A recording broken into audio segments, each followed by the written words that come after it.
네, 오늘 말씀의 제목은 그의 얼굴 빛을 우리에게 비추사, 이런 말씀 제목 가지고 함께 말씀을 나누고자 합니다. 한번 같이 해볼까요? 그의 얼굴 빛을 우리에게 비추사. 지금은 뭐 하얀 눈이 내리니까 밤의 모습은 잘 볼 수 없죠. 밤의 모습은 잘 볼 수 없는데 이 사진은 이제 어제 저녁 때 예배당을 찍은 사진입니다. 찍은 사진인데 빛이 있고 없고에 따라서 우리가 느껴지는 그 감정들이 있습니다. 그러니까 밤에 예배당이 정말 불도 하나도 없고 캄캄하고 그러면 아마 예배당 주변에 가까이 오기가 좀 어려울 수도 있어요. 그런데 오히려 빛이 있으면 오히려 그 빛 때문에 가까이 오진 않더라도 기쁨을 느낄 수 있고 또 마음속에 새로운 마음을 가질 수 있습니다. 뭐 이건 카메라를 찍다 보니까 우리 교회에 대한 부분은 선명하게 나오질 않아요. 그러니까 빛이 강하기 때문에 우리 눈으로 보면 다 선명히 보이는데 또 카메라로 보면 또 안 보이는 부분도 있어요. 안 보이는 부분도 있고 때로는 우리가 눈으로 볼 때는 캐치하지 못했던 부분이 있는데 막상 카메라를 찍어보면 찍을 때는 느끼지 못했던 장면이 그 자리에 찍혀 있기도 합니다. 그러니까 우리가 모든 사물들이 내가 보는 관점에서 어떤 생각을 갖고 있느냐에 따라서 조금씩 틀려집니다. 그래서 똑같은 사물을 보고도 거기에 대해서 불평하는 사람도 있고 원망하는 사람도 있고 또 저희들은 똑같은 우리가 눈이 내리는 이 광경을 보면서 겨울이 왔구나. 이제 정말 우리가 이제 겨울 동안에 이것은 뭐 겨울 동안은 이렇게 쉬는 시간입니다. 쉼을 갖는 시간입니다.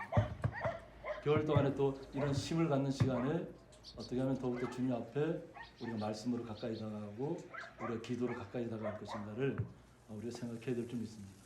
그래서 항상 우리는 말씀을 사모하며 나가야 될 좀 있습니다. 그래서 어떤 잘못된 시각으로 바라보면 그것이 잘못된 것으로 표출되기도 합니다. 그래서 주님께서 우리 항상 본 것처럼 주님께서는 찾아오는 자에게 그 말씀대로 그 마음대로 이루어 주시잖아요. 그러니까 어떻게 보면 좀 친절하지 않은 예수 뭐 이렇게 좀 그런 모습으로 이렇게 예수님이 나타날 수도 있는데 그러나 주님께서는 그 마음을 모르시는 것이 아니라는 거죠. 이미 다 알고 있지만 그가 진정으로 자기 아픔이 무엇인지를 주님 앞에 고백하기를 원하시는 거예요. 주님 앞에 나왔을 때 정말 간절한 마음으로 나왔을 때 정말 주님의 옷깃만이라도 만졌을 때 주님께서 그를 치료해 주시는 것처럼 자신의 간절한 마음이 주님 앞에 성달되어야 됩니다. 그냥 나는 가만히 있고 나는 기도도 하지 않고 나는 하나님을 찾지도 않는데 하나님께서 어느 날 갑자기 나에게 찾아오셔서 나를 완전히 변화시켜주고 이런 것으로 그냥 안주하다 보면 그냥 신앙이 퇴보하게 됩니다. 신앙이 퇴보하게 돼요. 내가 갈급하면 갈급할수록 어려우면 어려울수록 더욱더 주님 앞에 나가야 될 때 좀 있습니다. 그래서 뭐 뉴스를 통해서 다 아시겠지만 코로나가 아마 뭐 어저께 해도 900명이 넘었다 그랬는데 오늘 보니까 1000명이 넘었다 그래요. 1000명이 넘었다 그랬는데 그만큼 코로나를 어떻게 바라보느냐에 따라서 사람들의 생각이 다 시선이 바뀝니다. 우리가 생각해 보면 우리는 코로나에 대해서 생각하지 이미 코로나에 걸렸던 사람들은 생각하지 않아요. 우리는. 코로나에 걸렸다가 이미 이겨낸 사람들이 오히려 얼마나 많은지 몰라요. 그러니까 하나님께서 우리를 신비하게 만들어 놓으셨다는 거예요. 그러니까 어떤 질병이 와도 어느 시기가 지나면 내 몸에 면역력이 생겨서 그것을 이겨낼 수 있는 충분한 것이 하나님께서 우리에게 주셨어요. 우리에게. 그런데 사람들은 나은 사람들은 생각하지 않고 그냥 걸리는 것만 생각하죠. 우리가 걸리지 않는 것도 중요하죠. 우리 주변을 깨끗이 하고 청결하게 하고 또 우리 정성문도 지금 2단계로 지금 단계로 진입했기 때문에 더 엄격하게 시행하고 있습니다. 그처럼 우리 스스로가 이렇게 청결하게 하고 그런 것에 걸리지 않도록 이렇게 외출도 좀 자제하고 하는 것도 중요하지만 실제로는 내 마음의 삶이 무엇을 바라보고 있냐를 생각하셔야 돼요. 병을 바라보면 그 질병만 생각하면 그 질병에 빠져서 헤어나오지 못합니다. 그러나 그 질병에 매이지 않고 오직 주님만을 바라보고 주님의 뜻이 무엇인가를 우리가 살피면 주님의 말씀의 빛이 우리에게 조명되면 그럼 병은 아무것도 아니에요. 이미 우리에게서 생명력이 나타나기 때문에 그런 병은 쳐들어와도 다 물리칠 수 있는 힘이 우리에게 있다고 합니다.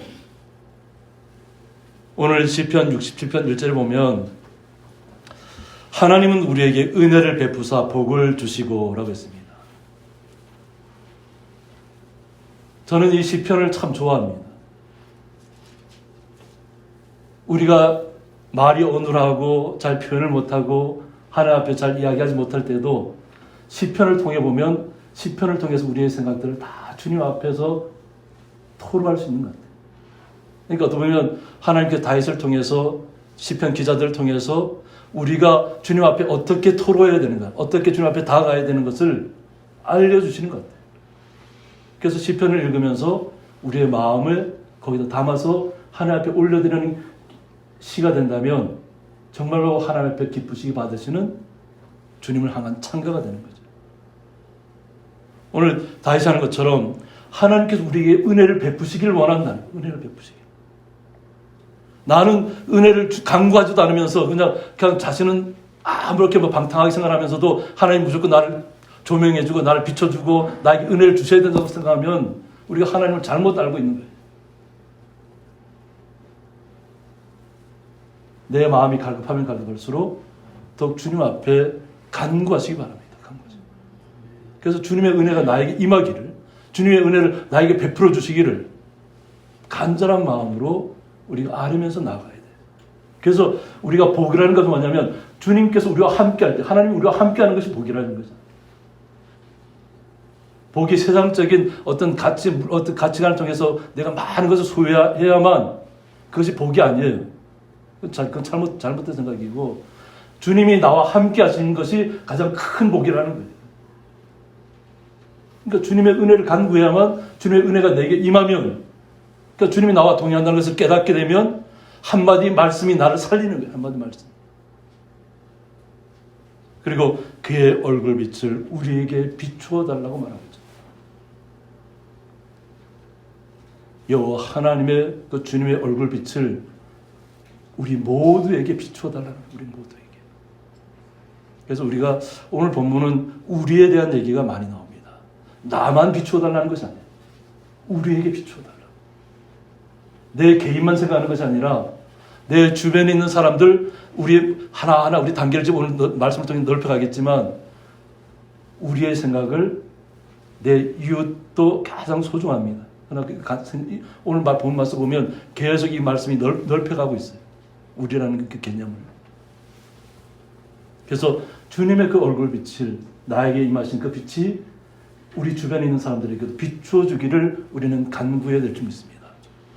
주님께서 원하시는 것은 나만 빛으로 나에게만 조명해 주고 이런 것을 만족하는 삶이 아니라 나에게도 조명해 주시지만 나를 통해서 또 우리 주변에 있는 사람들이 그 주님의 빛이 임하기를 우리는 간절한 마음으로 간구하셔야 될 줄 믿습니다. 그리고 2절에 보면 주의 도를 땅 위에, 주의 구원을 모든 나라에게 알리소서라고. 주의 말씀의 십자가의 도를, 십자가의 길을, 주님께서 이 땅에 오신 목적을, 뜻을 이 모든 땅 위에, 우리가 거하는 모든 땅 위에, 그리고 주의 구원을 모든 나라에게 알려달라고 하는 거예요. 우리의 기도의 목적이 한번 넓혀보시기 바랍니다. 우리 기도를. 기도의 제목을 나의 연약함에만 집중하고 나의 질병에만 집착하면 거기에서 벗어나지 못합니다. 이미 주님께서 나에게 임하셨고 나는 치료받고 있다는 마음을 가지시면 거기에서는 이미 떠났어도 좋아요. 그리고 기도의 제목을 좀 폭을 넓히시기 바랍니다. 정말 주님이 원하시는 뜻이 무엇인지를 그냥 주님께서는 그냥 우리 고향내에만, 우리 고향 교회에만 이렇게 집중하기를 주님께서 원하실까요? 비록 이것은 작은 것이지만 우리 주의 성도들의 기도를 통해서 아마 모든 민족들, 전 세계 모든 사람들이 다 구원받기를 원하실 거예요. 주님께서 원하시는 기도.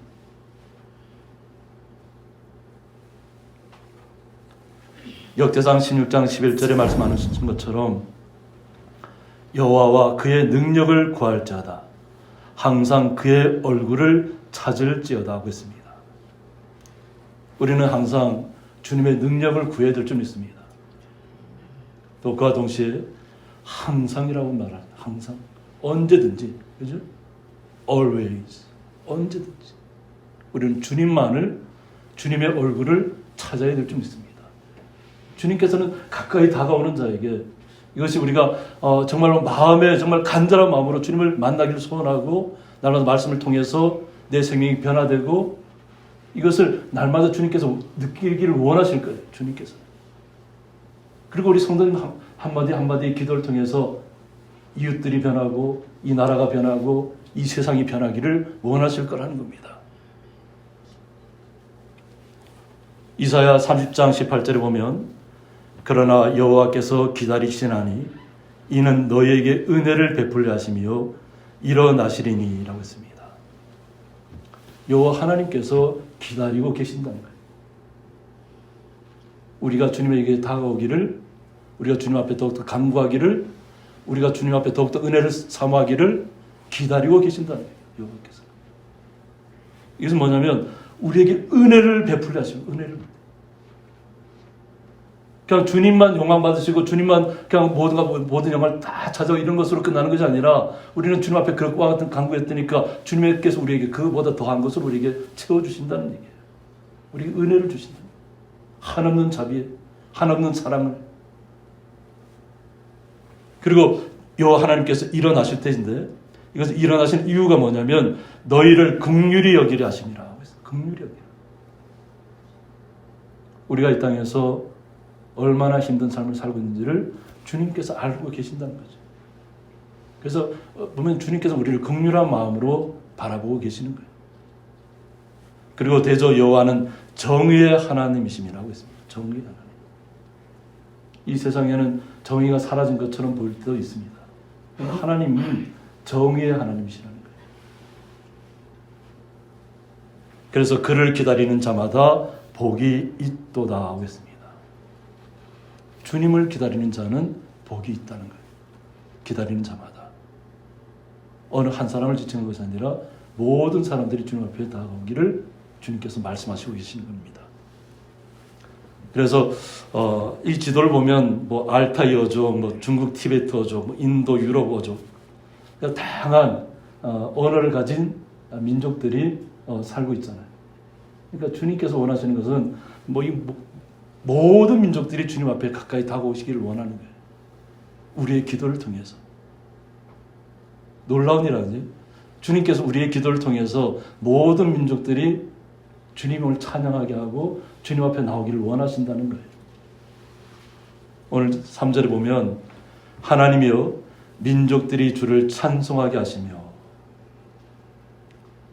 이것은 이스라엘 민족에게도 해당되겠죠. 이스라엘 민족에게 주를 찬송하게 해달라고.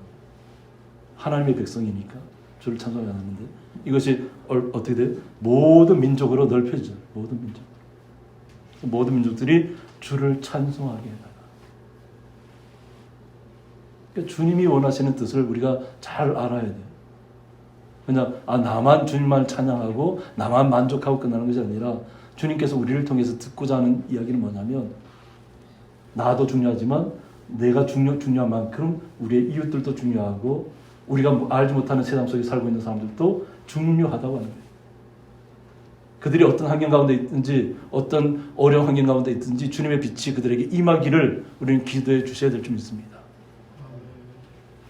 그래서 4절에 온 백성은 기쁘고 즐겁게 노래할지니 라고 했습니다. 온 백성은 모든 민족에 속한 백성들이에요. 그래서 이 모든 백성들이 기쁘고 즐겁게 노래하기를 원하신다.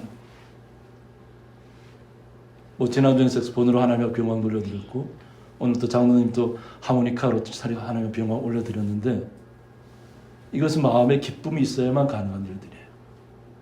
이건 강요한다고 되는 일이 아니에요. 저는 악기를 못 다뤄요. 그냥 기타도 그냥 줄만 만질 줄 알지 칠 줄 몰라요. 하모니카도 만질 줄 알지만 불지는 못해. 저는 악기를 다른 분들이 굉장히 정말 존경스러워요. 제가 못하는 부분이 많아요. 또는 저는 또 노래도 잘 못하잖아요. 그죠? 음치에다가. 그러나 하나님의 찬양이니까 그냥 마음을 다해서 찬양을 드리려고 하는 것뿐이지 제가 뭐 찬양을 잘한다는 생각 한 번도 해본 적이 없어요. 제 마음을 드리기를 원하는 것이죠. 그런데 주님께서는 우리를 통해서 우리가 즐겁고 기쁘게 나아가기를 주님 앞에 나오시기를 원하신다는 겁니다. 그리고 주님께서 말씀하신 게 뭐냐면 주는 민족들을 공평히 심판하시며 라고 했습니다. 주님께서는 정의의 하나님이시고 또 공평의 하나님이십니다. 공정하게 모든 것을 평가하시겠다는 거예요. 그냥 편협되게 하시는 것이 아니에요. 하나님께서는 모든 민족들에게 기회를 주고 있잖아요. 우리의 기도를 통해서 우리의 삶을 통해서 주님 앞에 나가는 분들이 얼마나 많은 민족들이 주를 하게 돌아오기를 간절히 기도하잖아요. 그래서 땅 위의 나라들을 다스릴 것임이라고 했습니다. 하나님께서 모든 민족, 모든 세상을 다 주관하고 있다는 오늘 말씀하고 있는 거예요. 이것을 다시 고백하고 있는 것이고 5절에 보면 다시 한번 이 민족들이 주를 찬송하라는 얘기가 반복되고 있어요. 한 장에서 이렇게 반복되는 이것이 나온다는 것은 이것은 너무나도 중요하다는 얘기예요. 5절에서도 하나님이여 민족들이 주를 찬송하게 하시며 모든 민족으로 주를 찬송하게 하소서. 우리 믿음의 백성도 중요하지만 아직까지 복음을 받아들이지 못한 분들도 그들이 주님의 복음을 받아들여서 주를 찬송하기를 주님께서는 원하시고 계신다는 겁니다. 그래서 6절에서는 땅이 그의 소산을 내어주었으니 하나님 곧 우리 하나님이 우리에게 복을 주시리로다 하고 있습니다. 하나님께서 모든 땅을 주관하시는데 우리의 수고와 거기에 노력이 들어가잖아요. 그렇게 할 때 하나님께서 거기에 그 땅 우리가 모든 생활들을 영위할 수 있도록 소산을 내어주신다는 거예요. 우리의 삶, 우리의 필요에 따라서 각자의 달란트에 따라서 하나님께서 다 공급해 주고 계시다는 거예요. 이 모든 세상이 다 주로부터 말미암았기 때문에 우리는 주님으로부터 날마다 그것을 공급받고 있는 것입니다. 우리의 수고와 노력이 거기에 첨가되는 것이에요. 그것을 또 주님께서 우리를 귀하게 여기시는 것이고 우리 달란트 비유를 통해서 하시는 것처럼 그냥 한 달란트를 받아두고 땅에 묻어두는 자가 아니라 우리는 2달란트를 받았든 5달란트를 받았든 그것을 활용을 해야 되잖아요. 그래서 주님이 왔을 때 주님 앞에 기쁨으로 우리가 그것을 드릴 수 있어야 돼요. 우리가 할 수 있는 것은 뭐냐면 내가 먼저 은혜를 받고 또 우리의 기도를 통해서 우리의 이웃들이 변하기를 우리는 간절히 기도해야 되고 우리 민족이 변해야 될 것을 간절히 기도해야 되고 온 세상이 다 주님을 찬양할 수 있도록 우리의 기도가 그만큼 소중하다는 것을 아셔야 될 줄 믿습니다. 그래서 내 한마디의 기도가 세상을 변화시킬 수 있다는 것을 믿으시기 바랍니다.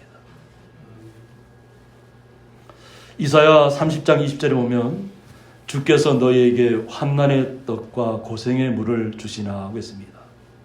그런데 우리의 삶으로 돌아가 보면 굉장히 고통스러운 시간들도 많이 겪게 되잖아요. 그죠? 그런데 왜 하나님께서 우리에게 이렇게 환난의 떡과 고생의 물을 주셨을까? 그게 뭐냐면 내 스승은 다시 숨기지 아니하시리. 주님께서 우리를 이 땅에서 좀 어렵고 힘들고 고통스러운 삶을 영위하고 있지만 우리가 주님을 바라보고 있고 주님의 뜻 가운데 순종하고 있고 주님 때문에 우리가 기쁘고 즐겁게 생활한다면 주님께서는 이제부터는 다시는 주님을 우리에게서 숨기지 않으시겠다는 얘기예요. 이제 확실하게 보여주시겠다는 얘기예요. 주님을 우리에게 나타내 보여주시겠다는 얘기예요. 그래서 우리 주님께서 말씀대로 이 땅에 오신 것입니다. 우리를 살리시기 위해, 우리에게 기쁨을 허락해 주시기 위해서, 우리에게 은혜를 주시기 위해서, 우리의 기도를 통해서 주님을 만나게 하시기 위해서, 우리가 주님 앞에 간절히 구할 때마다 주님의 은혜는 이미 우리에게 와 있다고 하는 것이에요. 빛의 조명은 이미 우리에게 계속 와 있습니다. 내 눈이 내 스승을 볼 것이라고 했습니다. 우리는 주님의 말씀을 우리는 눈으로 보고 있잖아요. 말씀. 날마다 우리의 말씀이 내가 읽을 때마다 새로워지는 역사가 일어나야 될 수 있습니다.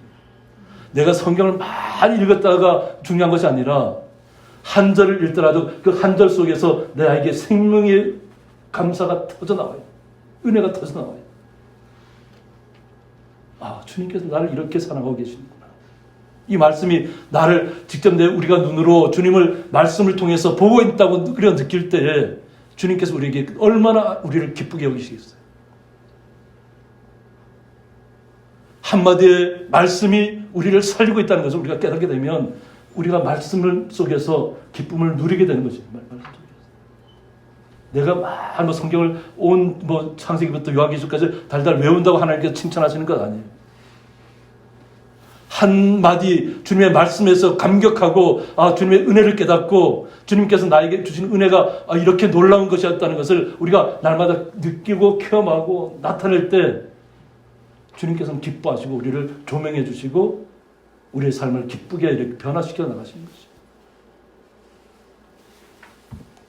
21절에 보면 너희가 오른쪽으로 치우치든지 왼쪽으로 치우치든지 내 뒤에서 말소리가 내 귀에 들려 이르기를 이것이 바른 길이니 너희는 이리로 가라 할 것이며 라고 했습니다.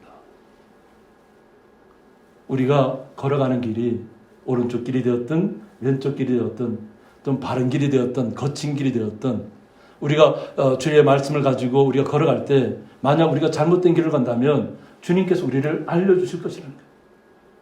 그 잘못된 길을 가고 있다면 그 잘못된 길에서 돌이킬 수 있도록 주님께서 우리에게 말씀해 주신다는 거예요.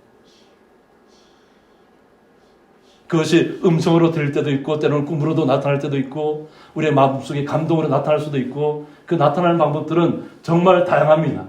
어느 하나라고 얘기하지 않는 거예요. 하나님은 언제 어디서든 우리와 함께 하시기 때문에 어떤 방법을 통해서라도 우리에게 터치해 주신단 말이에요.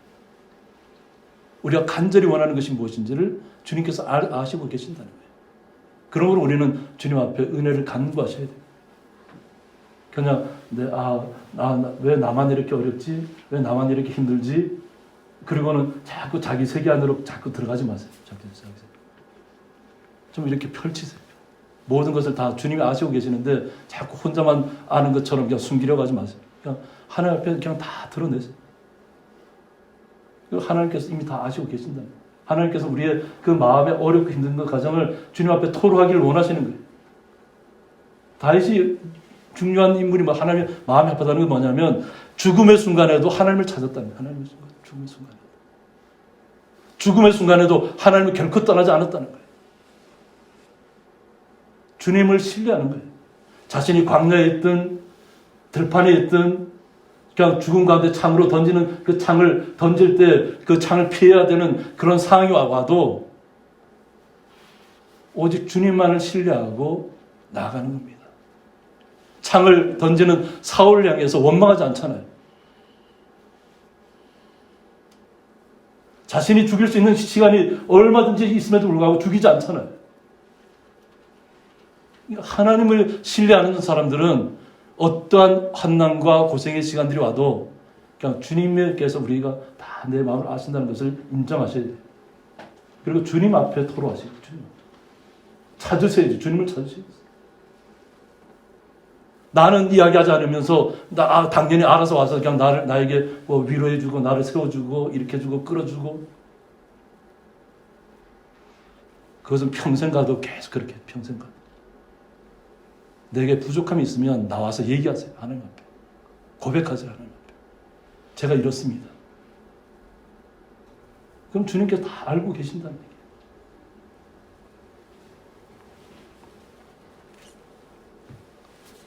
우리가 이 지도를 보는 것처럼 우리가 사는 세상은 다 너무나도 많은 인종들이 분포되어 있습니다. 근데 하나님께서 원하시는 목적은 이 모든 민족들이 다 하나님을 알기를 원하시는 거잖아요.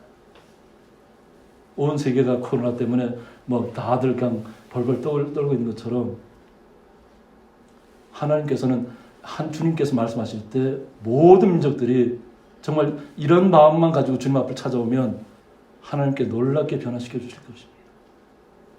그 코로나를 공포로 무수하는 것처럼 주님만을 찾고 있다면, 주님만을 신뢰하기를 원한다면 주님께서는 온 세상을 변화시켜 주실 것입니다.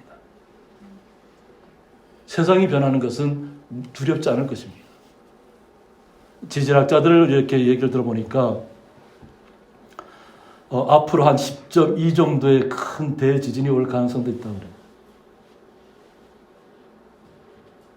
지금까지는 칠레에서 있었던 그 지진이 9.2인가 그것이 지금까지는 계속 컸다고 그래요. 그런데 앞으로는 한 10.2까지 온다고 하는데, 뭐 그 지진이 온다고 생각하면 우리는 언제 올지는 모르지만, 뭐 여러분 뉴스에 보니까 대만에서도 지진이 일어났다고, 일본에서도 지진이 뭐 5.5, 대만 6.7 뭐 이렇게 나타났다 그래요. 그건 아주 경미한 것들이에요.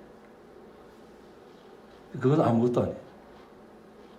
그런다 우리가 세상이 다 그렇게 뭐 완전히 그냥 칠레 예전에 대지진이 있었던 것처럼 그렇게 세상이 변한 데서 우리가 두려워할까요? 우리는 그런 것이 두려움의 대상이 돼서는 안 됩니다. 주님의 나라에 우리가 이룰 수 있는가 없는가를 두려워하셔야 돼요. 나의 기도가, 나의 마음의 생각이 주님을 어떻게 감동시킬 것인가를 우리는 생각하셔야 됩니다. 주변에 와서 이렇게 시끄럽게 하는 것들이 나를 두렵게 해서는 안 됩니다. 오직 주님만을 신뢰하시고 우리의 마음을 다 주님 앞에 토로하시기 원합니다. 그 토로의 끝이 어디가 되어야 되냐면 7절에 하나님이 우리에게 복을 주시리니 땅의 모든 끝이 하나님을 경외하리로다 하고 있습니다. 땅의 모든 끝. 우리가 생각하는 이 세상에 우리가 생각하는 마지막 끝이라고 생각하는 그것이 각자의 있는 위치에 따라 틀릴 겁니다. 우리가 생각할 때는 저쪽 뭐 아프리카를 생각할 수도 있고, 그죠? 동유럽을 생각할 수도 있고, 뭐 러시아야 푹 아주 극한 지대까지 우리는 생각할 수도 있을지 모르지만, 또 그쪽에 사는 분들은 또 이쪽을 생각할 수도 있습니다. 이쪽이 끝이라고 생각할 수도 있어요. 각자의 환경에서 바라보는 시각들이 다 틀리다고 하는 거예요. 그러나 우리는 세상의 모든 땅의 끝이 다 주님을 우러러보고 주님을 찬양하고 주님을 기쁘게 받아들이고 주님 때문에 우리가 이 땅에 살아가는 의미를 새롭게 깨닫는 시간들을 주님께서 원하시는 것이에요. 그것이 우리의 기도를 통해서 그것이 이루어져야 될 줄 믿습니다. 그래서 민수기 6장 24절 보면 하나님께서 우리에게 원하시는 것이 있어요. 오늘 모세를 통해서 하나님께서 모세에게 명령하는 것이 뭐냐면 하나님의 백성들에게 복을 주시기를 원하신다는 거예요. 그래서 주님 앞에 주님의 이름으로 서 있는 지도자, 또 저희들 목회자는 어떻게 보면 주님께서 우리를, 주의 성도들을, 거룩한 백성들을 축복해 주라고 세운 사람들이에요. 축복밖에 몰라야 돼요. 앞에 선 지도자는. 오늘 그것을 하나님께서 모세에게 명령하셨다. 너는 이렇게 해서 백성들에게 말해주라고 하는 거예요. 그래서 6장 24절에서 여호와는 내게 복을 주시고 너를 지키시기를 원하며 여호와는 그의 얼굴을 내게 비추사 은혜 베푸시기를 원하며 여호와는 그 얼굴을 내게로 향하여 드사 평강 주시기를 원하노라 할지니라고 했습니다. 이렇게 하라는 모세에게 명령하신 것이에요. 너는 이스라엘 백성들에게 이렇게 해라. 복을 주시기를 원한다는 거예요. 그리고 지키기를 원한다는 거예요. 그리고 그의 얼굴을 비추기를 원하신다는 거예요. 주님께서 항상 우리를 향한 조명이십니다. 빛이시. 우리에게 빛으로 임하셨잖아요. 생명의 빛으로. 이게 주님의 뜻이에요. 하나님의 뜻이 여호와 하나님의 뜻. 항상 하나님께서는 이스라엘 백성들이 얼마나 반역하고 정말 하나님을 원망하고 그냥 모세가 안 보이니까 얼마나 불평했어요. 하나님의 궁극적인 뜻은 지키기를 원하시고 은혜를 베푸시기를 원하고 주님의 빛을 조명하시기를 원하신다는 거예요. 그래서 우리의 마음속에 평강이 찾아오기를 원하신다는 거예요. 또 27절에서는 그들은 이같이 내 이름으로 이스라엘 자손에게 축복할지니 내가 그들에게 복을 주리라고 했습니다. 주님의 이름으로 이스라엘 자손에게 축복하라는 것이에요. 그러니까 주님께서 여호와 하나님께서 모세를 지도자로 세운 것은 뭐냐면 이스라엘 백성들을 축복하기 위해서 세우신 거죠. 때로는 모세를 향해서 돌을 던지는 사람들도 있잖아요. 그런데 모세는 그 돌을 던지는 데 있어서 뭘 하잖아요. 하나님 앞에 가서 다 토로해요. 맞서 싸우는 것이 아니라 하나님 앞에 이런 상황에 대해서 얘기하는 거예요. 근데 하나님께서 원하시는 건 뭐냐면 그런 것에 불평하지 말고 원망하지 말고 너는 하나님께서 너에게 주는 말씀만 전하라고 하는 거예요. 그래서 뭐냐면 축복의 말이라는 거예요. 축복의 말. 그러면 내가 그들에게 복을 주리라 하는 거예요. 모세를 통해서 그들을 축복하는 말씀을 하면 하나님께서 그들에게 복을 주시겠다는 거예요. 그러니까 주님이 주시는 것은 그 마음이에요. 어떤 주변의 상황이 흔들리는 것이 아니라 오직 주님의 온전한 말씀만을 선포하고 그들을 축복해 주라는 것이. 그런데 거기에 부수적으로 우리가 따라야 될 그 마음들이 있잖아요. 그죠? 이건 뭐냐면 시편 91편 14절에 보면 하나님이 이르시되 그가 나를 사랑한즉 내가 그를 건지리라. 그가 내 이름을 안즉 내가 그를 높이리라 하고 있습니다. 이것은 주님에게 적용되는 말씀이에요. 그런데 이 주님에게 적용했던 이 말씀이 바로 우리 성도들에게도 적용된다는 것이에요. 주님께서 오신 목적은 뭐냐면 주님을 통해서 그 말씀이 온전히 우리 성도들에게 마음속에 간통하기를 원하시는 거예요. 주님께서는 주님을 사랑하시기를 원하신다는 거예요. 우리가 삶의 목적, 삶의 뜻, 내가 걸어가는 이유를 찾으라고 하면 저는 주님 때문에 이 땅에서 살아가는 의미를 찾습니다 하고 고백하신대요. 주님이 저를 살려주셨기 때문에, 주님이 나를 살려주셨기 때문에 그 은혜에 감격하여서 주님 앞에 우리가 나아가셔야 돼요. 주의 말씀을 듣지 못한 사람들은, 듣고도 그것을 이해하지 못하는 사람들은 주님의 목적은 뭐예요? 모든 민족들이 다 믿기를 원하잖아요. 주님을 찬양하기를 원하잖아요. 그런데도 돌이키지 않는 사람들은 결국은 우리가 항상 이야기하는 것처럼 수월로 가게 되었다. 영원한 불로 가게 되었다. 많은 현대인들이 이런 수월에 대해서, 영원한 불에 대해서 듣기를 원하지 않아요. 길을 닫아요. 자꾸 마음의 문을 닫아버려요. 하나님의 나라가 있고, 하나님의 나라는 정말 모든 것이 불만이라고 있을 수 없는, 우리가 상상할 수 없는 그런 세계가 있음에도 불구하고 사람들은 우리가 보는 시각만을 가지고 모든 걸 판단하려고 해요. 제가 처음에 예배당의 모습을, 야간의 모습을 봤을 때 그것이 빛이 있고 없고에 따라서 우리가 보는 시각이 틀려지는 것처럼 주님께서는 우리에게 항상 와 계십니다. 우리에게 와 계신 이유는 뭐냐면 바로 주님 앞에 찬양하기를 원하시는 거예요. 주님을 날마다 만나시기를 원하시는 거예요. 나의 모든 고통들을, 아픔들을, 슬픔들을 누구에게 아뢰요? 그냥 주님 앞에 아뢰시기 원합니다. 정말 이것이 기도하기가 어렵다면 시편을 갖다가 1편서부터 마지막 150편까지 한번 마음 놓고 한번 그냥 아무도 듣지 못하는 곳 혼자 가셔서 한번 큰 소리로 한번 이렇게 외쳐보세요. 그러면 아마 내 마음의 울분이라든가 내 마음의 슬픔이라든가 아픔, 고통 이런 것들이 그 시편을 통해서 다 주님 앞에 선다될 것입니다. 우리는 주님을 사랑하기 위해서 이 땅에 왔습니다. 우리는 주님을 사랑해야 됩니다.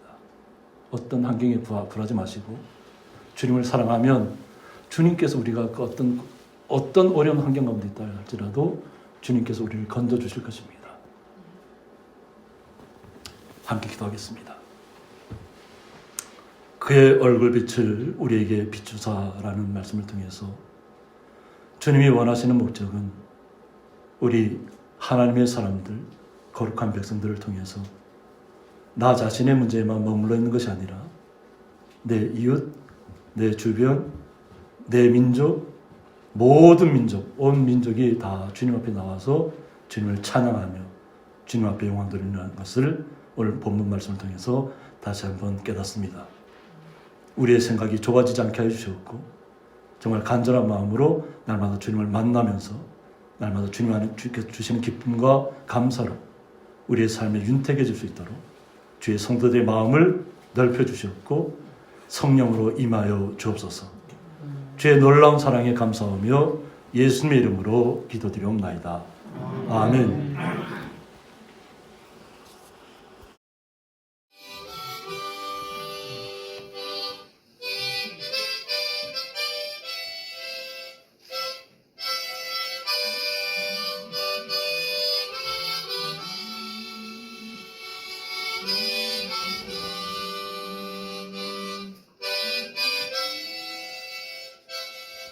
음.